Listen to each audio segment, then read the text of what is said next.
transition. Boom. What an incredible match of Rocket League that was right there. A 3-on-1 victory for the man with the briefcase. Oh, speaking of which, here he is, the one and only Asif Khan. Popping in, running in with a folding chair. No, I mean, I'm supposed to be on this, right? Yeah, but we just started, and you just came running in with the folding chair just on time. Yeah, I'm making tea, so I may run out for a hot second. Yeah. That is allowed. That is allowable. Hey everyone, I hope you're enjoying E6 so far. How about that Rocket League game though? Yeah, that was something else, man. It was quite fun to watch, to be there for that. And I'm Hey, you're glad doing commentary. I was. I saw the whole thing happen. I bore witness to it.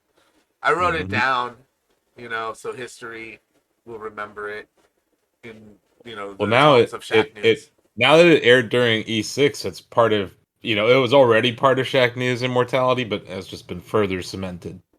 Yeah. So It had inspirational music at the beginning and everything. I really enjoyed the music at the beginning. Actually, I was like watching that. I'm like, man, this is quite dramatic. Yeah. But man, oh man, this is our best of the Summer of Games Fest Geoff party. That was the last couple of weeks. Everything from the Sony State of Play all the way up to the Capcom showcase yesterday. We're going to be taking a quick moment to just sort of talk about some of our favorites. We've got pretty much the entire Shacknews staff here, starting from the top and just going quickly. We have David L. Craddock, Donovan Erskine, Greg Burkleton Burke, TJ Thunderjuice Denzer, Morgan Shaver, Bill Lavoie, I'm Blake Morse, and of course this is Asif Khan. So I tend to just sort of start at the top and work my way down how I see fit, and I see no reason to delineate from that path. No, Should we be voting right. on these things though? Like, should we actually Vote? determine or is this just everyone's opinion on everything? I think this is just sharing our feelings today. Okay. Okay, this is just about sharing our feelings. Yeah, Okay. because sharing is caring, and I'm very curious what people have to say. We have a lot of varied tastes in games here, and Sure. David. I have a feeling I know what your answer is going to be, but I will let you say it for yourself. What was my favorite announcement during the Summer Game Fest gauntlet of events that we just sat through?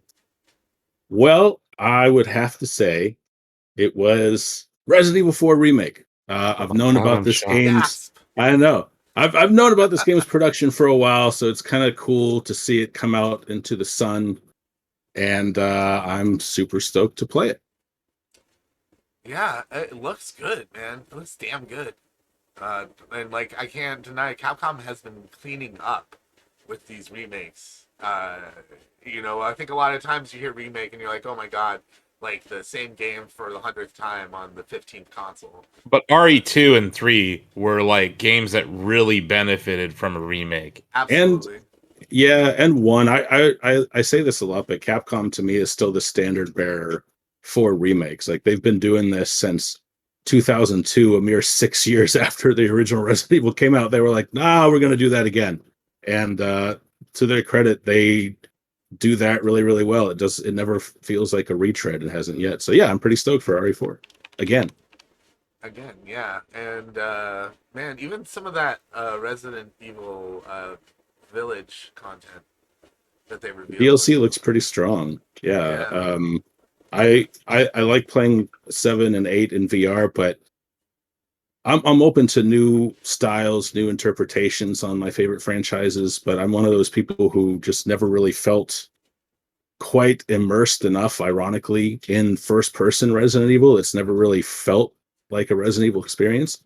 So even adding a third-person view to RE8 got me pretty excited, because now by actually having to give Ethan a head, they had to give him a personality. And so I actually think that will go a long way in helping me enjoy Village, which I didn't really the first time around. So yes, I know that's something that's got Donovan excited as well. Yeah. Yeah. Yeah. speaking of what's got Donovan excited, Donovan, what was Yes. your what was your favorite thing, bud? Yeah, bit of a basic answer, but I've got to go with Starfield at the end of Xbox Bethesda Showcase. I'm a sucker for a Bethesda RPG. Been playing them as long as I can remember. I was already looking forward to Starfield just because of who was making it. But I think the stuff they showed off really like amped up my excitement for it. I think just seeing kind of that world it play, seeing the combat, the base building, the shipbuilding, space, actually manually flying your spaceship around and getting in the dogfights in outer space looks dope. I know the 1,000 like planets thing has been a point of debate since they announced it. I know that like 975 of those planets will probably be procedurally generated and will have like one outhouse on them. But I don't even think that's necessarily a bad thing if they can give like a solid handful of fleshed out worlds with characters and places to interact with. I'm very much looking forward to getting my hands on that game. So Yeah, definitely my number one. I was definitely sold on it after seeing that gameplay. I really just thought it was going to be more like Skyrim in space or Fallout or like a combination of the two. But it really like having that, like seeing the jetpack stuff in action, Yeah. and the space combat, like really. That's what I was turned gonna around. say. Like I've heard a lot of people talking about how there's too many planets, 1,000 planets is too many. I'm like, what if the traversal is the more fun part of this game? Like, what if just getting to the planet, that aspect of getting there is the fun part? So we don't know that yet, but I'm just based on what I saw in the trailer, like the thing that really grabbed me, where I was like, okay, I'm in, was that space combat, like that they showed us maybe 30 seconds of. In the interest of like not repeating ourselves here in 5 minutes when you get to me, Blake, because I have the same answer as Donovan with Starfield. I agree with Donovan in terms of the planets. Like we kind of know what we're getting from a Bethesda RPG. We know, like I've been saying to David, like I know it's going to be at least somewhat broken. There's no question about that. It'll get fixed. I know that there's going to be procedurally generated planets, but someone who spends a ridiculous amount of time in Fallout 4, like I know that random planet on, system 940 or something is going to have a specific resource that I need to go to that planet and grab that resource so that I can build that thing on my spaceship. And the one thing that I think Bethesda does really well is nothing will be insignificant. Like, yeah, there might be locations that are underwhelming compared to like some of the core things, to Donovan's point, that are given more attention, but nothing will be insignificant. Everything you pick up will have a purpose. Everyone you talk to will have a purpose. And Starfield blew me out of the water. I don't know why. I know that it's gonna have its issues. I have no doubt. But I think that what Bethesda does offer is a really good canvas that not only do they build on with DLC and like as time goes by, but also for people who like mods. That game is gonna be anything you want it to be when the modding community gets a hold of it. Like you can turn Fallout 4 into a game that's almost unrecognizable if you want to. Or like So Skyrim with the Macho Man mod, like that. Yeah. There was Skyrim before the Macho Man mod, and then after the Macho Man mod. Yeah, it's going to be a canvas. I think for me, it's just admitting like, hey, I know this is going to be, there's going to be bugs. It's going to be kind of broken a little bit here and there. I know that's coming, but man, I can't wait to build my ship or create an outpost. I think I saw, and whether this is accurate or not, I don't know, but I think I saw something like 150,000 lines of dialogue. To put into context, I think like Fallout 4 had like 80 or something. I can't remember, but I was just like, man, that sounds cool. Like I can't wait to dive into the characters and the world and the factions. Look, can Modular. Or go ahead. Oh, you probably have something serious to say. I was just gonna say, like, modular shipbuilding looked really cool in that trailer. And I made a post about this. I made a post about making Mega Maid from Spaceballs. But like it looks like you can actually fiddle around with ships in this game and create an interesting thing. Like I'm interested to see if people can build like a Starship Enterprise or like an X-Wing or like a Mega Maid. I think that's really cool the way they set up the shipbuilding in this game. And if they can't in vanilla, you will be able to do it through mods. And like Bethesda supports most recently Fallout 4 with mods on console as well. So, it's not quite as open as PC. Like PC is the modding Wild West, but like there are like if you want to fly an X-wing in Starfield, like someone's going to make that a possibility for you. Here's what I want to know. Can I be a giant orange cat who hates Mondays and loves lasagna, exploring in outer space? You saying Garfield and Starfield? Yes, I want Starfield Garfield. And You like certainly act like Garfield. That's we just put it out in the universe, Blake. Like it's there now, so someone's gonna hear this and make a mod for it. Yeah, that's the mod that's gonna get me to play it on PC, right there. Yeah. Yeah, or maybe we could probably design a character that looks like the 20th president of the United States, James Garfield. So. Yeah, normally like you're like, oh, I'm gonna play on PC because it's gonna be a better experience. But to everyone's point, like Bethesda games usually don't launch in the best state across any platform. So I'm not like super keen on that. But I'm sure when this comes out on my smart fridge in 2030, it'll be pretty dope. Yeah, be so polished at that point. They'll have hammered out all the issues. It's gonna be really good. I think that's like a compliment though, right? Like the fact that we're all like, this is gonna be broken, but it's gonna be awesome is like, you make a good game when David's just shaking his head in disapproval. It's not that's not a compliment, but I'm sure we'll have more to talk about next year. It is for me. But... I think my one concern with Starfield is the 1,000 Planets thing. I think that kind of backfired for Mass Effect, and like the first Mass Effect game, is there was just like too much stuff to mine and explore, and it got boring after a while. So 1,000 Planets sounds impressive, but also sounds kind of overwhelming.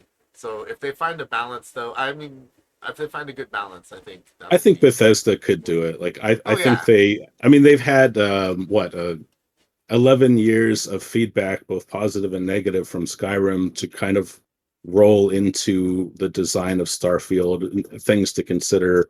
Especially after talking with Bill, I'm pretty excited to explore those planets, and I'll echo something others have said. I'm pretty stoked about everything involving the ship, just navigation, building, like that looks super cool. I'm into it. Yeah, it's different too. It's like an actually different kind of mechanic in a Bethesda game, like the ship and the setting lends to that. What I'm wondering is if it'll be like analogous to sailing in the Wind Waker.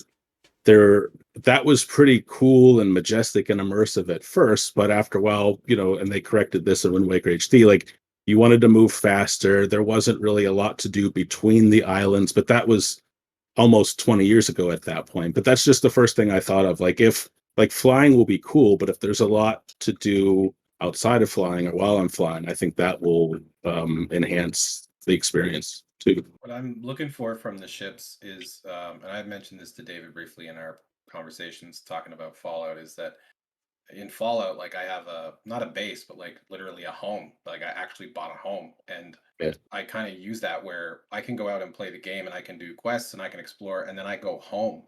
And it's used in-game looting to decorate that home, like a pool table with every single pool ball that you need, and cues, and a rack. And what I kind of really hope for, like everything that we've talked about with the ship, but also I want the ship to be my home. Like I want it to be meaningful when I come back to it. Like it looks the way I want, it's customized the way I want. Like it's like a break from whatever it is that is like constantly bombarding you outside of it. Like, in addition to all the mechanics, I want that feeling in the game of where I have somewhere to go that's mine, that kind of separates itself from like the overall exploration. Well, you know what I want, Phil, is I want to know what Greg's favorite thing of Summer Game Fest is. Greg went to Summer Game Fest. He was there. I was there, Gandalf. I was there 5,000 years ago. No, it was a cool event. Like actually, there were like a lot of stuff that was announced there wasn't there to play, like Callisto Protocol and some other stuff. But looking back on the Shacknews site, the stuff that was covered that I did see, the thing I'm looking forward to most is probably Stormgate. As someone who lived through, David will film me this. A lot of people film this. Watched the rise and fall of the RTS as it evolved or devolved, depending on your opinion, into MOBAs. Like I'm really happy to see the RTS genre come back. It's an incredible fun genre to watch. Incredibly hard to play. So when people have high level play, it's so fun to watch. Really Especially excited. from a team with the pedigree that they're bringing to it. Oh, absolutely, Like, yeah. they know So, their stuff. Yeah.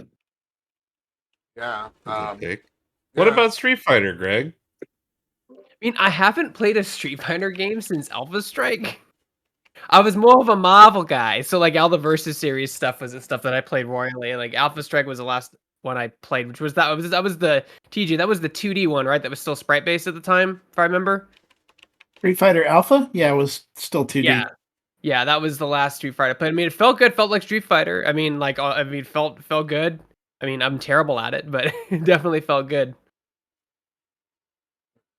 Yeah, we didn't really see a lot of gameplay. I For mean, there that. was some over-the-shoulder stuff that Greg and Ozzy captured for us. Not for Street Fighter. For Oh, what were you- Stormgate. Oh, yeah, for Stormgate. Yeah. It was yeah. definitely an announcement. Like, it's not even coming out. The beta's not even coming out till next year, so they're still like neck deep in development. No NFTs in this game. What a Selling weird, point. what a weird selling point for your That's game. a selling point now. You need that on the box. Like, it has no NFTs. That was the Yeah. only thing that I remember. Like, that was the only trailer that was the first trailer I've ever seen. Slap that on the trailer like a big old thing. Like, no Have you ever NFTs. seen- That's Have you where ever we're at seen like a nowadays. game be like, "Hey, we're not free to play"?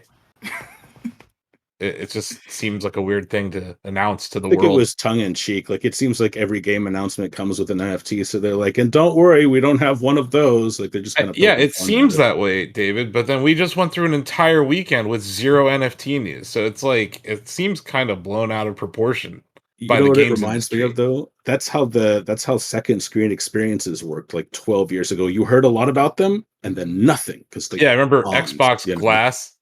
Yeah. Who doesn't? Like, on the train, I'm gonna use my iPad to call down nuke strikes in Battlefield. No, you're not. That's not a thing, and no one did that. And you basically was just managed your friend list on an iOS Yeah. device, That's it. Yeah. which we still do, I guess. I actually Yeah. like that Battlefield That thing, stuck. David. That Sorry. one thing. That one thing stuck. That one thing. Well, good Yeah. for them. Good for the Xbox Glass team. But you got anything else, Greg? Any other games you saw or trailers that dropped that really grabbed your attention? I mean, like all like Resident Evil, like Starfield looks good as usual. It's like everything people would expect from a Bethesda game. And then like there were a lot of really cool indie stuff at the Summer Games Fest. Like there was this little cool called Little to the Left, like little puzzle game. There was Escape Academy, which would give me like inventory management adventure game vibes, which was fun. We couldn't get Ozzy. We couldn't get Ozzy off that spray game. It's like the pressure washer game. We couldn't get him off Wash that. Simulator. Power Wash Simulator. Power Watch Simulator. We could not get him off that game. He played that game the longest out of everything there. I also got to play a little bit of Sonic Frontiers, which was interesting. Yeah, I think we'll. I think Ozzy's got a preview Yeah, Ozzy going up has for some that Yeah. this week. feelings on that. Yeah, I'm curious to hear. But TJ, you, I'm sure, have some sort of favorite thing that you. I have a couple. First off, it's got to be Street Fighter 6. I've been gobbling up all the news from Street Fighter 6 ever since we first got our first look at it. And man, this was a good week of news for that game. Like, I am the most, I would say, cautious about that franchise because I have been burned so bad by Street Fighter 5 and previous Capcom monetization policies when it comes to their fighting games. Everything that we've seen in Street Fighter 6 that has been announced so far feels like they actually took feedback and are running with it, like in real time. It's really cool to see like parry systems and the character art, the effects, the announcement of rollback netcode, that they're built, that not only are they doing rollback, but they're killing the old Street Fighter V rollback system, which was bad, and creating a new system. It really, really does feel like Street Fighter 6 is finally moving in a direction that I can get excited about, which is the first time I've been excited about a Street Fighter game since the first version of Street Fighter 4 came out. It's incredible what they're doing with that. I really like the direction they're headed with that game, and I can't wait to see more. They learned a lot from 5. Like, when you have, like, a rocky launch or a rough start, you learn a ton from that, and they learned so much from the launch of 5 and the support of 5, and I think they rolled all that experience into 6 just to make it better, and it's on Xbox now, finally. I can finally play it on Xbox. And we don't know everything about crossplay, but having crossplay in a fighting game like that of that scope, just it makes it so much easier to play with friends, but it also makes it probably a better esport. So it's going to be really interesting to see where they go, because as bad as Street Fighter V was at launch, it was still a headliner at Evo sort of esport. Like, people love watching Street Fighter, and Yeah. this like I may suck at this game, but I'm gonna enjoy watching pros, kick the crap out of each other, and then like the analysis of frame data that they do, the introduction of those new controls, calling all of us olds classic controls now, was something that I kind of took offense to, but it sounds like the new controls are going to open it up to like a whole generation, and that single player experience that I don't want to call an open world, but whatever it was, that looks like something that would appeal to a different generation of players, which I think SF6 is trying to do. Because, like, yeah, the people who were playing it in the 90s are going to look at this, but if you want this to be like a vibrant esports, an esport, like, you're gonna need not just prize money, you're gonna need talented players to want to play the game. So I think it's gonna open up to a whole new generation of players, more than SF5 did. I feel like more than just taking feedback, I feel like Guilty Gear Strive and King of Fighters 15 kind of put Capcom's back to the wall and said, "You got to Yeah, dude. actually bring it this time." Mhm. Like, I think that like fighting games are in some of the best. The genre is maybe at its best that it's ever been, I think, with some of the games that are coming out, and I feel like everybody is pushing each other to try harder. Even Capcom, who was once like the undisputed king of they practically invented the genre. And now like they're not the king anymore. They're actually being challenged by other competitors that force them to actually try harder. And I love that. The other game I wanted to throw props to was Callisto Protocol. That game blew my mind when we got the gameplay reveal. That like it was such a weird thing because of like the PUBG element that when it was first announced, and we hadn't seen much in the way of gameplay. But man, that was a Glenn Schofield heavy just level of gore. The amount of the amount of like just limbs popping off, faces being eaten. Yeah, the face being eaten. Yeah, the ways that the multiple death scenes that they showed were so brutal. Like, he gets caught in that rotor and just ground up into like piston or something. Lowly like that. ground up, like chunkily ground up. Yeah, I was like, God damn, you can just like get your clothes caught on shit in this game and die. Like, that's fucked. The stasis where he picks up the alien monster and throws them into the running fan. Like, that was a cornucopia of Dead Space creator gore, and I loved it. No longer in the PUBG universe. Yeah, good. Yeah. Because what even was that? They took the health bar, and instead of being vertical, it's just horizontal on your neck. That was the other thing I loved about it. Like, all of the like hub stuff is just in the world, which was one of the great aspects of Dead Space. I find that stuff to be helpful, like super helpful when in immersion. Yeah. So I'm glad that element is there. It seems like I appreciate that we're at a point now when like people who are working on franchises that probably hit walls with like the more corporate aspects of game development can kind of now be like, okay, well, we're just gonna change it from like necromorphs to schmecromorphs, and that's a classic arc there, and like kind of just take the story, make it their own thing, and kind of do the things they've always wanted to do creatively. I appreciate that. The Callisto Protocol was looking like a really good example of something like that. And with that being said, Morgan, how you doing, homie? Good? Okay. Okay. Sweet. Yeah. What did you dig this last week or so? Like what are you hyped for? I had a few as well. I'll just briefly mention too. I'm really looking forward to Scorn. I think that looks really good and Yeah. gross and weird, and I like games that are like that. And then obviously Metal Hellsinger. They showed it's coming in September. I'm really excited about that game. Oh yeah. But I want to talk about one that I don't think people are talking about a lot, which is the Altars from 11-bit. That one seems really interesting to me from like a writing narrative standpoint, with all those like different alternate versions of the same character and how you kind of have to use them in different ways. They each have different skill sets depending on their life paths. And I think that's really cool. And I think if anybody is going to do that kind of a game, I think 11-bit can really nail it. I think that their narrative wise, they're really great. Like This War of Mine, I think has really great writing. So I'm looking forward to that kind of a sci-fi game from that angle. And then I'm also looking forward to Wolong from Team Ninja. I think that game just looks really cool, and Team Ninja is really great at doing like action combat. Like, I don't know, DMC Devil May Cry. I didn't really like the story, but the gameplay is just so good. So I'm looking forward to Wolong a lot. I think that was like a zombie Lu Bu there at the end of that trailer. He had the peacock feathers. I was curious about Yeah, that too. I thought that was supposed to be Lu Bu. I'm ready for that. Yeah, it almost I don't know, Team Ninja is just great. Super great. So like I'm definitely down to see what they're doing. I'm really hoping it is that sort of action packed combat style of games. I really enjoyed those as well. And yeah, I'm also I play a lot of the Dynasty Warriors games, and I was getting Dynasty Warriors vibes from. I thought it was a Dynasty Warriors game first, like just based off of the cinematics.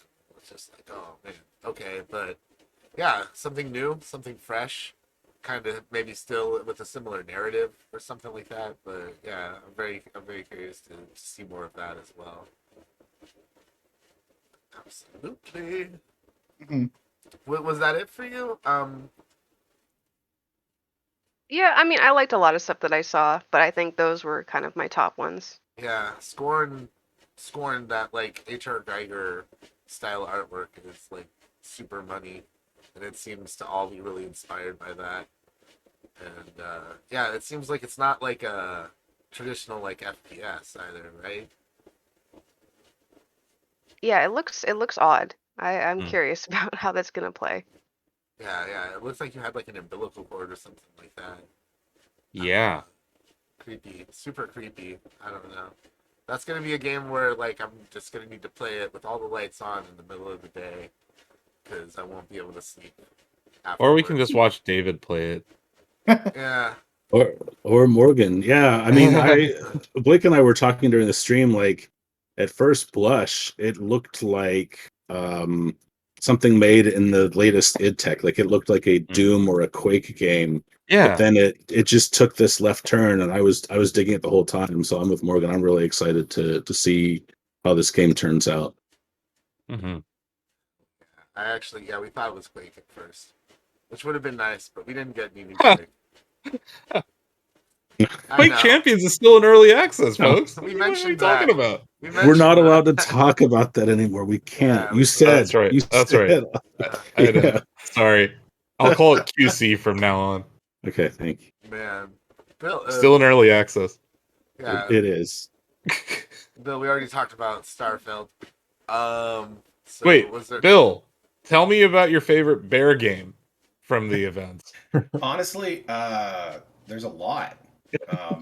Too many bear games and Yeah, frog games. This is the year of bear and frog games. So I Mhm. guess that's Like worth mentioning is lum- that, aside from like specific games, one of the things that stood out to me that I mentioned to Asif at one point during one of the press conferences, I said to Asif, hey, can we have a Shacknews Award for Best Bear?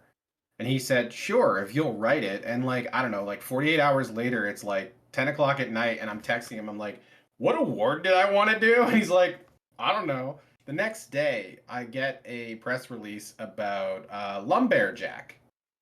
And I'm like, Asif, it's bears. He's like, yeah, that makes sense. But it could be bears and frogs. That stood out to me. I was like, man, there's a lot of bears and frogs games that I want to play. Just a ton of them.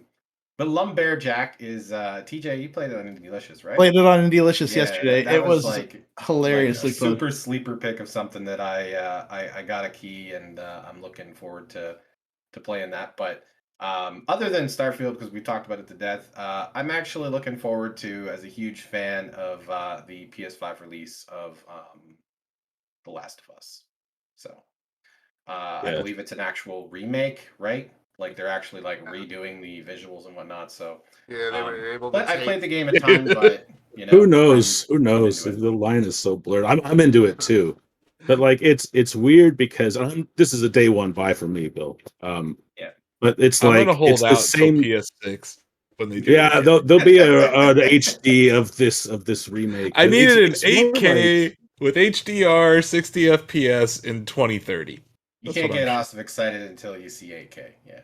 No, I agree though, David. It looks really nice.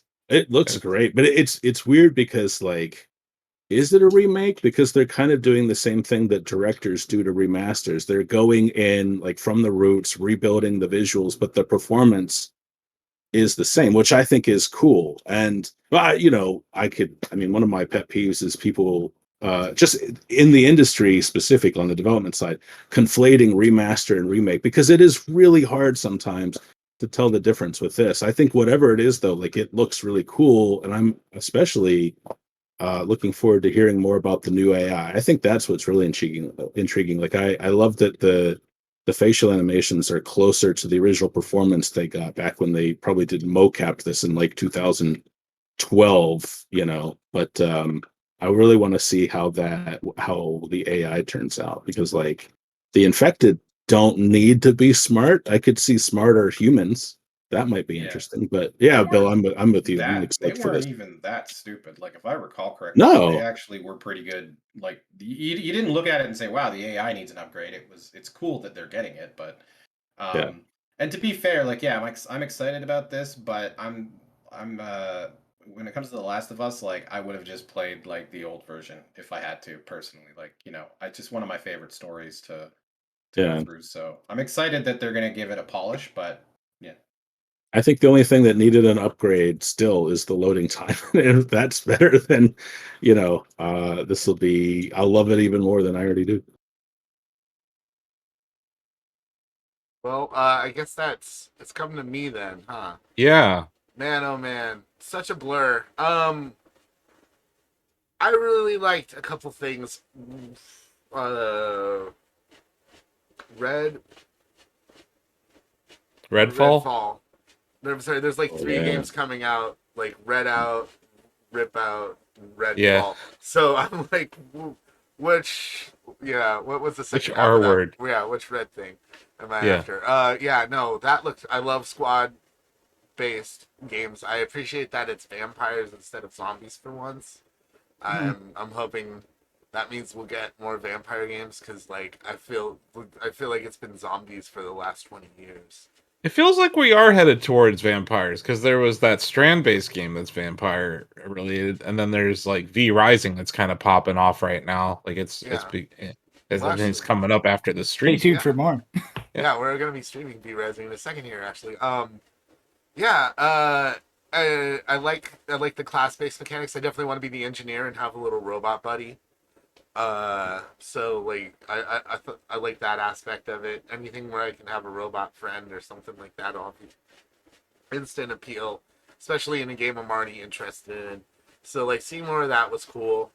Flashback 2, just like totally out of left field. And what's funny is we were talking about like predictions for the show, and I said some old like retro franchise is gonna get like a new remastered thing. So Or a sequel. Yeah, you were saying like sequel, remaster, remake, like something, yeah, and Um, sure enough, we got Flashback 2 like 30 years after the first game came out, basically. It's a game I really, really liked. It's got elements of like They Live and Total Recall, and a lot of like cool like sci-fi from that era. So yeah, very much looking forward to that. And then Exo Primal, getting more Exo Primal. That was a nice little treat there. Let me tell you. I am. It's dinosaurs and mech, and you're fighting them in mech suits. Like, what's to hate?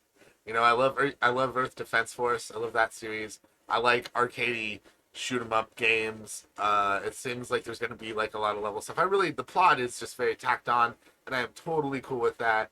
Like, let's just have us some fun fighting some dinosaurs being made by an evil AI that's trying to prototype all the gear that you're wearing. So I really like the idea of like of each mission being sort of a randomized experience where like you could have you have the objective that you have to go through, but you could also have this AI just unleash a tidal wave of raptors at you. yeah, yeah, that looks insane. Doesn't that game feel like a the Dino Crisis troll though? Like, where's our Dino Crisis? David, help me! Pound desk. Dino Crisis. Dino Crisis. It's Dino Crisis. it's so different from Dino Crisis though Yeah. that I can't even be mad about it. Like I still want Dino Crisis remake. I would love a Dino Crisis remake in RE engine. But this just looks like it's going to be chaotic fun. Mm-hmm. Yeah, I agree, and that's what's got me excited about it. And we're probably getting Earth Defense Force this year too, so I'm gonna be set for arcade shooters where you're just fighting giant monsters from another world. Uh, it's a good year to be a fan of arcade shooters, I think. And then yeah, so many Frog games. I thought Frogun was a nice like PS1 era platformer homage, and it's kind of cool to see retro games get to that point now. You know, because like a lot of indie stuff that skewed retro skewed towards the 8-bit and 16-bit era a lot, but now we're seeing devs that grew up with a different generation of consoles who remember the N64 days and the Sega Dreamcast days and the PS1 days. So it's cool to kind of see that transition, like from one influence to another, in the indie scene. So Blame Donovan for all this because he started labeling GameCube retro. Yeah, this is Donovan. By definition, it is though. I have to say, it is though. I shake my fist at all you. I'm not happy about it either. I'm not. But it's Get off my lawn. Okay, sorry. No, that's cool. Yeah, that was those were the highlights for me, personally. And my time on Frog Island, I got to play that game a little bit, and it is adorable and cute, fun. And Frogs and bears. Frogs. It's the year of the frog and bear. So hopefully we'll get some sort of game like Frog Bear or Bear Frog or Bear and Frog, Frog and Bear, something like that. Frog Bearer. Yeah. Froggo Bear Zooey or something like that, where like you're a giant. Oh frog man, like with a Banjo Kazooie. backpack. Yeah. Okay. Yeah. You would think it would be the bear carrying the frog, but no, we're flipping that. Yeah, it's a bear riding a frog. Yeah. Giant frog, bear in a backpack. Done. Okay. Hashtag bear in a backpack. Let's make it happen. We'll send it to Nintendo. They'll get to work on it. All right. Or Rare. Rare frog bear. There you go. It rhymes. So before I list my favorite things, I'm gonna read off some of Ozzy's. Ozzy is at an appointment right now, so he can be here, but I wanted him to participate because he and Greg were both at Summer Game Fest together. Ozzy's got a lot of content hitting the site this week. Previews from Summer Game Fest. He went on to say that he thought Devolver had the best conference, which I would say is up to debate. I think Xbox was pretty solid. His favorite reveal of the whole weekend is actually one of mine. Skate Story. Yeah. That game looks awesome. I've been watching it in development for like 3 years on Twitter, just clips that the dev has been posting. But this is like that trailer was very put together, kind of shows like how wild of a environment things are gonna get. It's like do you remember Thumper? That like weird, dark rhythm game? I get like Thumper vibes from Skate Story, where I'm like, it's like, it's a skateboarding game, but it has like a different twist to it. And I don't know, I think the art style is amazing. I'm very stoked for that.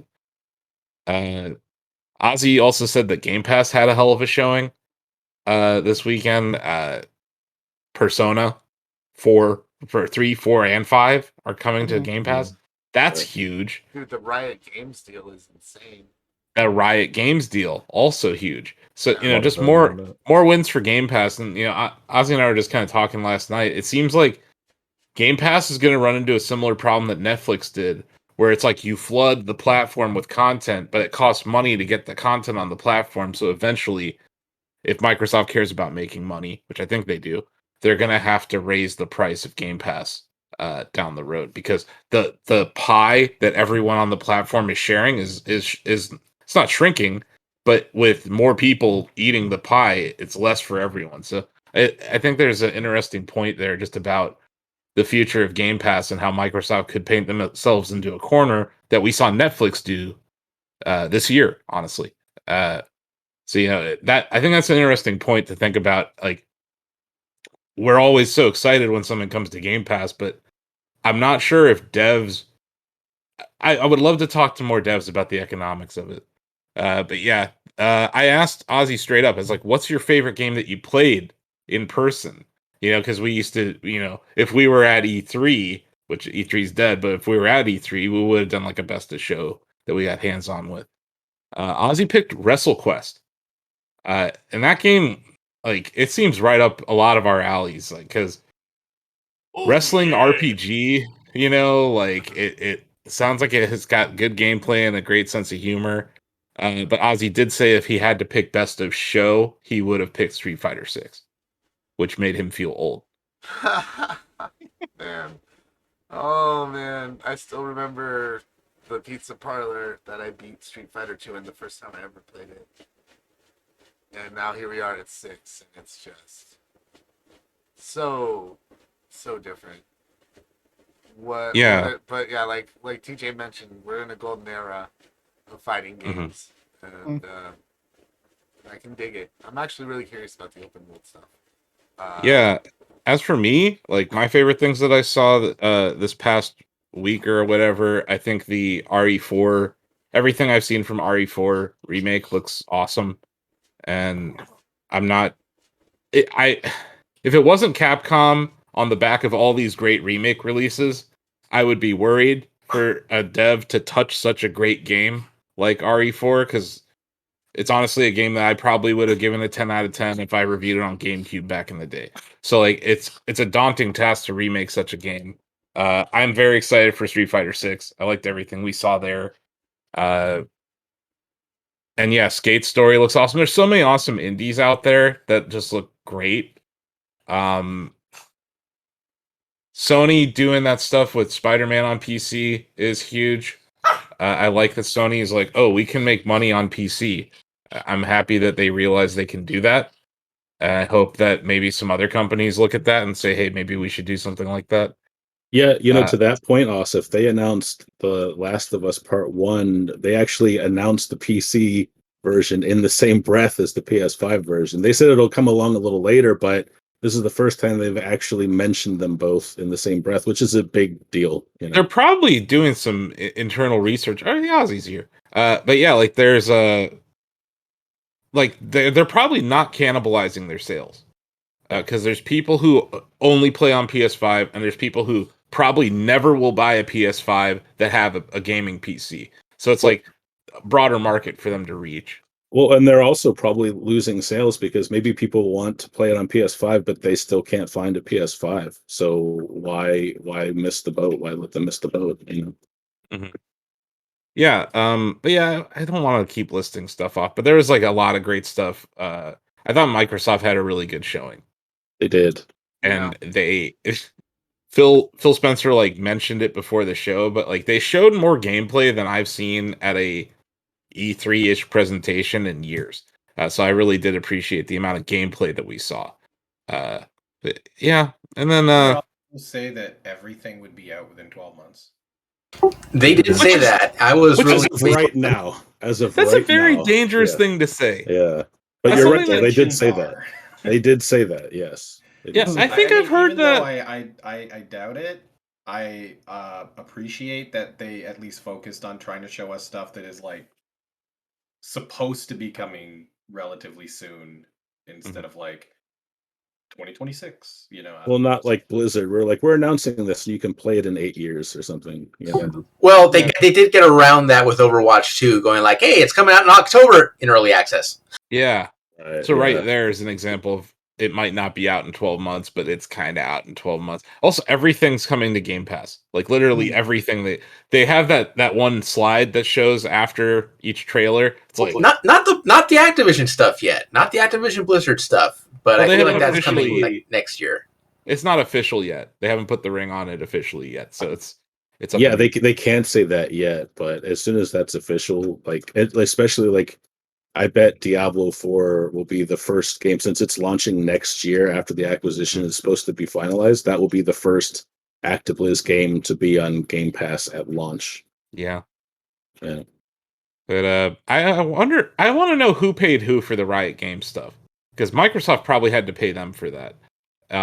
Because that's like foregoing all of those cosmetics just because of a what is it, $12 a month sub? Like, And character unlocks, because you get like all the characters in League, and there's like 150 characters in that game. yeah, Same deal for Valorant. They've got like 20 Somebody, characters. it was either like it might have been inverse, it might have been like .esports, but somebody was like, imagine grinding all those hundreds and hundreds of hours just to unlock all of those champions, and then suddenly like Microsoft's like, hey, just pay $20 for Game Pass, here you go. all 150 of them. It screamed to me as someone who doesn't actually play the game, but it looks like it's trying to remove barriers of entry, right? Which I can appreciate because I play a game that has barriers of entry, and it would be pretty significant if those were gone. So I think One way that to grow your player base. I mean, I'll give them that. yeah, like make it easy to play. I just remembered one of probably my favorite 2 trailers of the entire weekend.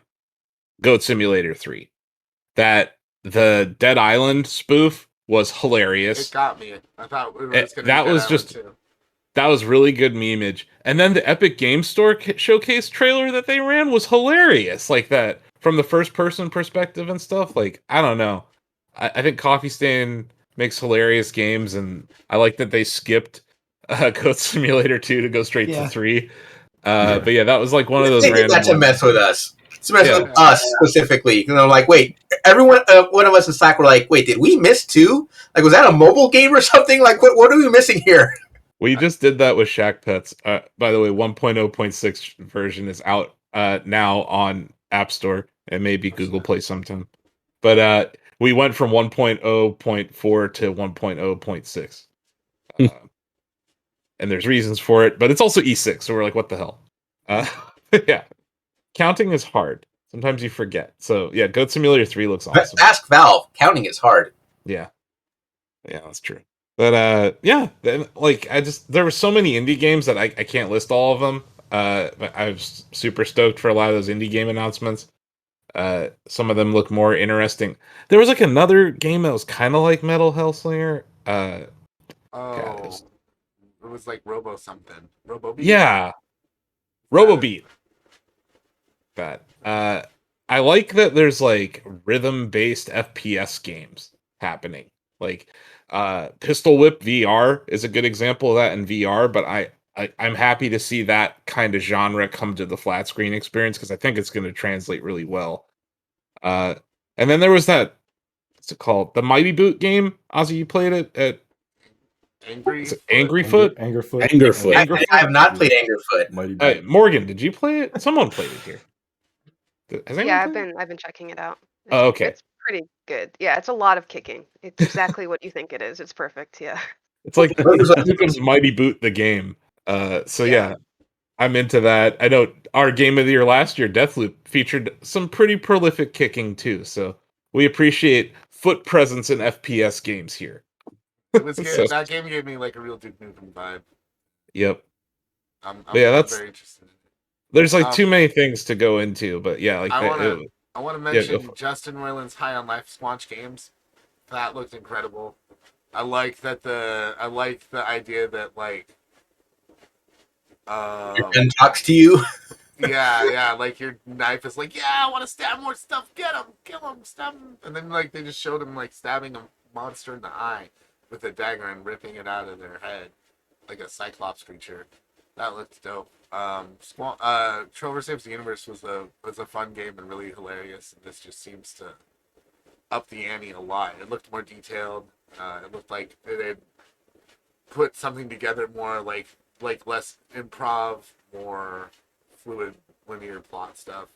So I'm curious to see more of that. Definitely something I'm looking forward to playing when I can get my hands on it. Mr. Sleepy got banned by Stream Elements because he was very excited about Silk Song. So I just wanted to What? throw that out. The trailer nobody expected. Like, how long have we been waiting to hear anything new about that game? I You know was what? expecting it, but I was We expecting didn't. it during Nintendo Direct. You know what? That was like probably, it might be my biggest letdown of this whole 4-year gauntlet that we've been on, because it kind of got to the point where the Shredder's Revenge game was doing the exact same thing. When that trailer started, I was like, Casey Jones, hooray. Like, I'm so jazzed for that game. I don't need to see any more gameplay. I know it is. I just wanted to know when I could buy it. And then they told me you can buy it on this day. Yeah. And like Silk Song, I'm like, cool. I already know what Silk Song is. Everyone watching this probably knows what Silk Song is. And they were like, Silk Song, we're still making it. And like nothing else. I was like, I don't know. That was a kind of a letdown. I really wanted a release window, or we'll have more information this year. More gameplay was just filler to me. Like I'm ready for that game. I don't think it told us anything new at all, personally. But at least it'll be out in the next 12 months. We've narrowed it down a little bit. As of right now, they can delay a game later, but that's it's semantics there, right? Like they could just delay it again. I just want the game. At least with Shredder's Revenge, like they dropped the bomb of 6 players, and it's like, oh man, we're going to the X-Men territory here. Like I'm down with this. If it left it there, that probably would have been fine. But that release date come in like you hit the nail on the head, though, Ozzy. You hit the nail on the head. You're like, we haven't really seen that level of like co-op play in this style of game since like the arcade, and now they're doing it, and it's awesome. Like, honestly, going into this, I was thinking of Summer Game Fest week specifically, and then Ossifus like PlayStation counts. I'm like, okay, I have my answer. But if not for the Resident Evil 4 reveal, I was gonna go with Shredder's Revenge, like Casey Jones, 6-player co-op. What else did I say? Just all of it. Oh, the release date. I've been bugging TJ all morning, like, how awesome is this game? They got Wu-Tang. They got Wu-Tang on the soundtrack. I can't reveal Ray at this point that I am reviewing the game, and I will have many, many, many things to say very soon.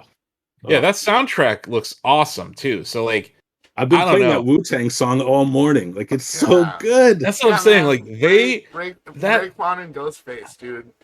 That game is building off of everything they got right with Streets of Rage 4. Like, I love Streets of Rage 4. Yeah, short experience, whatever. I don't care. It is fun. You can play it with your friends. The soundtrack is outstanding for that game too, and the art style, awesome. So the fact that they're just bringing us that experience with now 6-player co-op, oh man, awesome. There have not been enough soundtracks in games over the last few years where I'm just like, I bet I'm going to see like a dozen uploads on OC Remix for these tracks, like over the next few weeks. And this feels like it's going to happen. Like I love Turtle soundtracks in general, but like this looks tremendous. I'm excited for it. T. Lopez, Tee Lopez, did the soundtrack for the. He didn't do the main Streets of Rage 4 soundtrack. He did the Mr. X Nightmare soundtrack. Excellent add-on to the Streets of Rage 4 soundtrack. He's also doing this soundtrack. That guy is a name to watch for on any soundtrack because his music is freaking excellent. Yeah, I wish I was playing it right now. I'm pretty upset that I'm not playing the game right now. Dude, it's a lot to live up to. The original Ninja Turtle arcade game soundtracks are super iconic.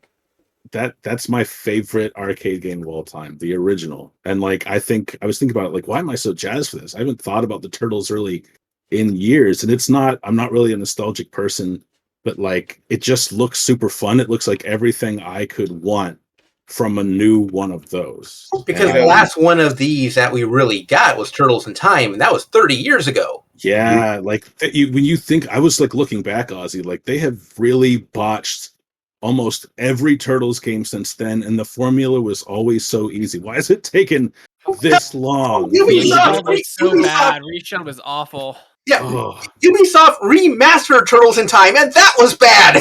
Bad, yeah. Like, I don't know. I don't mean to take up too much time talking about this, but since it was an announcement, like it was a really good announcement. It had everything. It had, new gameplay additions, new character release date. like that was a fantastic announcement. Yeah, I agree. It was weird because the release date came so close to the announcement. I was just like, huh? Yeah, like that was unexpected. Like I thought probably sometime this summer. That seems like a fun summer game. And then they were like, "Hey, 1 week," and I was like, "Hey, take I my think money." You know, there's a lot of companies out there whose fiscal years end on June 30th or July 1st or whatever. So I think there's some Yeah. companies trying to get releases out the door before then so it can hit this fiscal year and not next. So that's Right, that makes probably sense. one motivation there.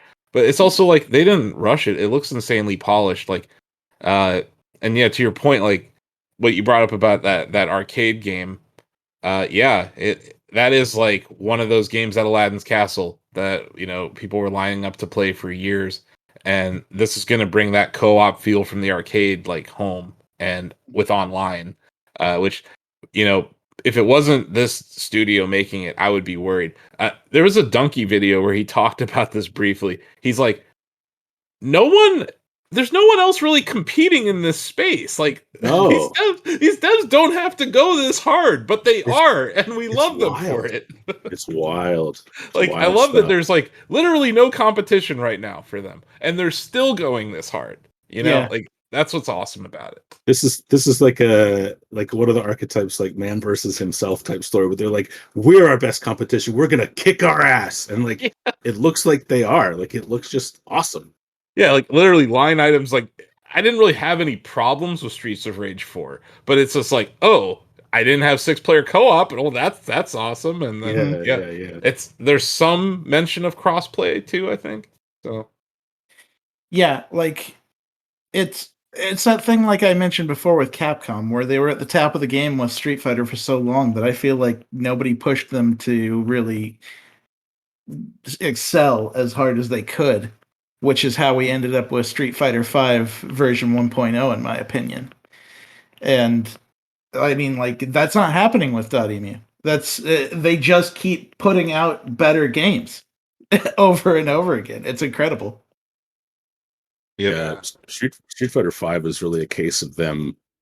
It's like the saying goes: those who don't learn from history are doomed to repeat it. Like one reason fighting games kind of fell off a cliff in the late '90s is because developers and Capcom, among others, have admitted this: is they forgot the casual audience. And you need to pull casuals in so that some of them will convert to hardcore. And like games like Street Fighter 3, as much as I love it, became way too complicated. And 5, they launched, they were like, oh, well, we really only need multiplayer because esports. And I was like, I'm never going to compete in a tournament. I can't play arcade. I can't play, I completely ignored that game. I have not bought it to this day, but I'm excited about 6. Yep. Well, I think we're running out of time on this panel, right, Blake? We are. I'm just gonna make sure our buddy Donovan is ready to send me the RTMP. So if you want to chat, yeah, sure. I don't know. There's a lot of games we left off this list. Like what was maybe the most surprising thing? If anyone has what was the best surprise of this week? There were a lot of surprises. Flashback 2. Yeah, I was gonna say Flashback 2. That's probably it. Because I was like, huh? Really? Okay. I certainly wasn't expecting to see a game like Skate Story, where I'm just like, okay, this looks really cool. This looks visually fascinating, and I want to learn more about it, about this world where you must skate. I've been tweeting the same thing about that game for years. I'm like, I want to play this video game. I will pay $50. That's my offer, and I have not gotten a reply. A demon made of glass on a skateboard. Yep. And he must skate through hell. That's pretty cool. Yeah, it's gonna be awesome.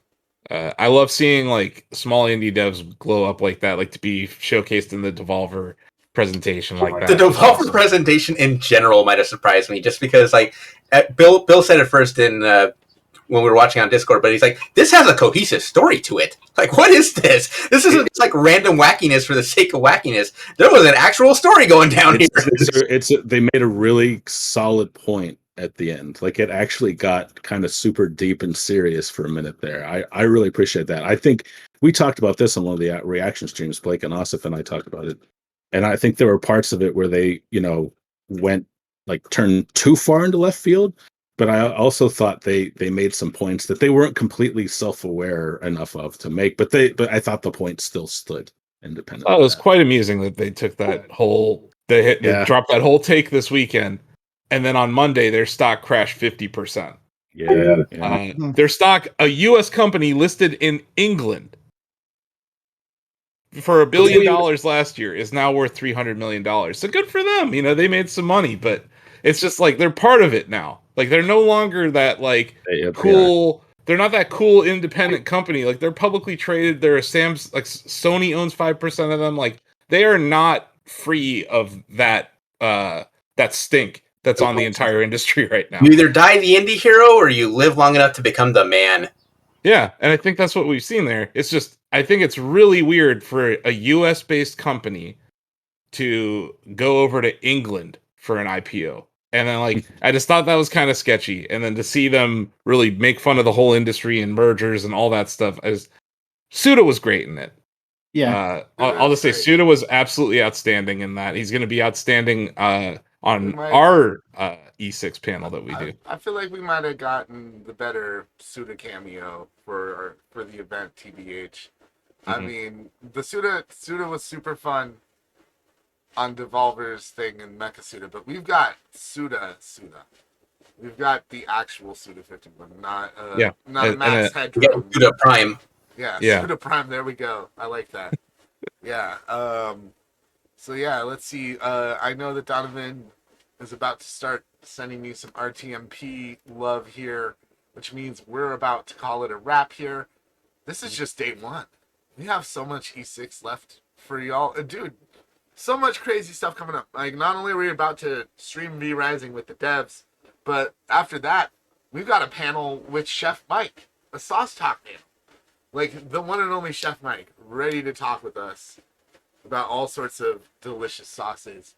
We talk specifically about sweet and sour sauce and what makes it so good at McDonald's. Oh, you did that for thank you. I'm so I know that's something I asked for. Yeah, I was asking a couple questions on your behalf, and we made sure to get that one in. That's a little tease for the folks at home. So stay tuned in on E6, which by my calculations has twice as many E's as E3, which makes it better. All right. Well, I'm about to head over to Donovan's chat here, so we're gonna end things here, and I'm gonna head over to Donovan. Yeah, get out of here. All right. We'll see you in just a sec, folks. Bye-bye.